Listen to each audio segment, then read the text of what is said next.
Hi, I'm Ron Rakowski, your mayor, and I have with me today Tom Dougherty, a newly elected council member from District 4, who's lived in the city since 2000. Tell us a little bit about yourself. So like many people, I am a transplant to Colorado. Moved here in 1996 from Washington, D.C. when my wife and I decided to give up our careers with the federal government. My wife's family has deep roots in Colorado, being one of the original 6 families that settled the town of Crested Butte.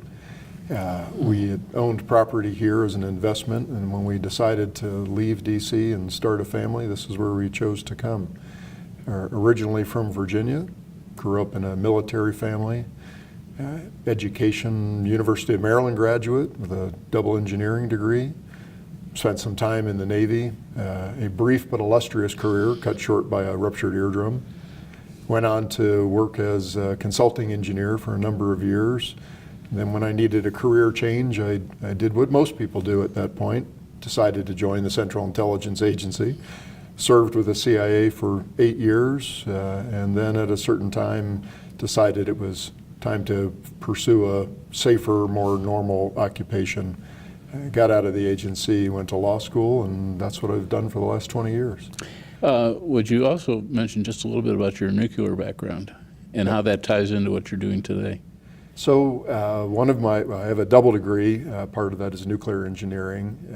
And at one time I was a licensed senior reactor operator from the Nuclear Regulatory Commission. Worked at Calvert Cliffs nuclear power plant and did consulting engineering at nuclear power plants all around the country.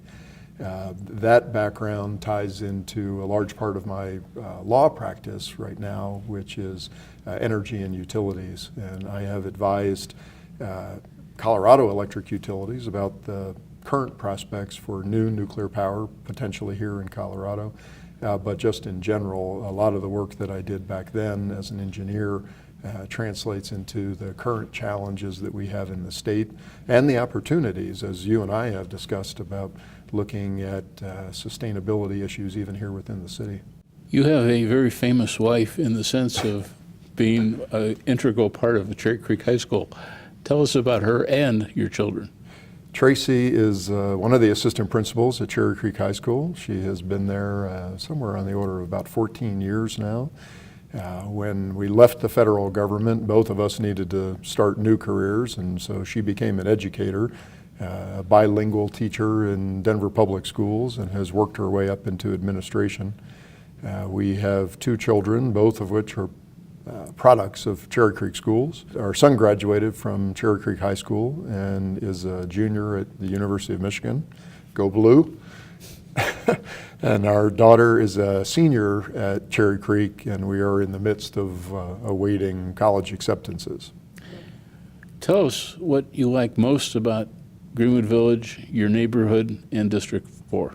Well, I think that's pretty easy when it comes to Greenwood Village. Greenwood Village is a pretty unique place. We lived in Denver when we originally moved here, and Greenwood Village very much is sort of an island of specialness in the metro area. I mean, just driving from the west side of the village to the east side, and we go from sort of rural horse properties that are just beautiful to drive through to District 4 on the east side, which is the more traditional suburban neighborhoods. Where you and I live. Where we live. And I can walk to Cherry Creek Reservoir, where I keep my sailboat during the season, with the parks and recreation and just phenomenal schools. Dayton Farms is our neighborhood. We originally lived in Sundance Hills. I really like Dayton Farms as a small community, a cul-de-sac community, if you will, just about 30 houses or so. No through streets, so we're fortunate that it's very quiet in terms of traffic. Everybody knows each other, within walking distance of schools for both of the kids.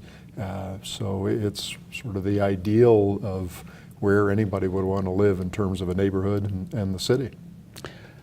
Given that you're just at the beginning of your 2-year term, what opportunities do you see that the village has to take advantage of?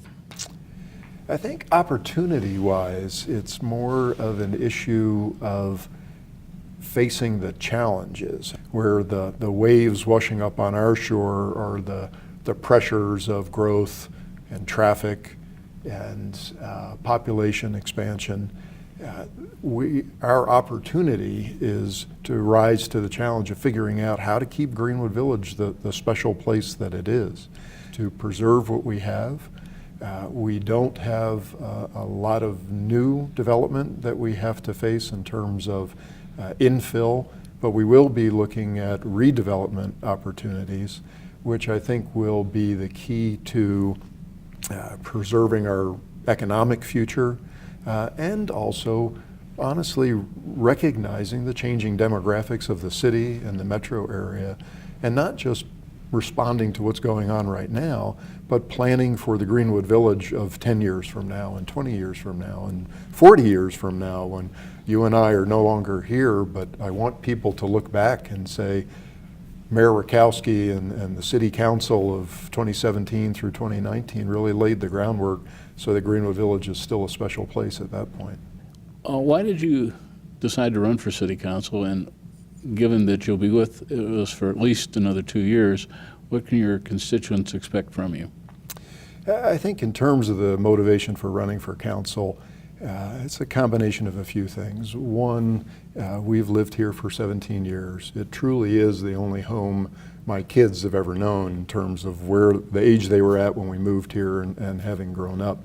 We genuinely love living here. When our daughter goes away to college next year, we'll be empty nesters, and we have no intention of moving anytime soon. This is our home, and just as I spent 6 years on the Board of Adjustments, when there was an opportunity to sort of take it up a level to City Council as another way to continue to give back to our home, I was very anxious to do that. I was hoping that I can bring to bear a lot of the experience that I have at local, state, and federal level from either professional, previous professional opportunities, as well as my representation as a lawyer of various clients. And I think that actually ties into the second part of your question. You know, what can people expect from me? I am a big believer in good government, open and transparent government. I have seen all levels of government in this country, and including in other countries. I've seen examples of government that people can be very proud of, and sometimes when people aren't so proud of their government. And I really want people at the end of this 2 years, whether there's another 2 years or not remains to be seen, but I want people to sincerely agree with what I said to a number of applicants when they came before the Board of Adjustments. You may or may not like the result that you got, but you will leave feeling that you understood the process, your government was open and transparent, and you were treated with respect, and that you believe in this process that we carry out. I hope that that's what I can bring to try to help solve some of the challenges that we face as a city. Recognizing that your constituents in District 4 can watch this, but also the rest of the city, is there anything about yourself that you'd like them to know? I think the one thing many people may not know is that I'm actually an Irish citizen. I'm only second-generation American. My grandparents emigrated here. Both of my parents were the first to be born in this country. And while I'm very proud of both my Irish and American heritage, I think I still have a little bit of that sort of immigrant perspective where it's about hard work and being part of the community that you belong to and giving back to that community, a sense of community. Well, I want to thank you for stopping by. It's Absolutely, been great. Mayor. And we'll continue to talk about the future and all the great things that you're going to do for the city. I hope so.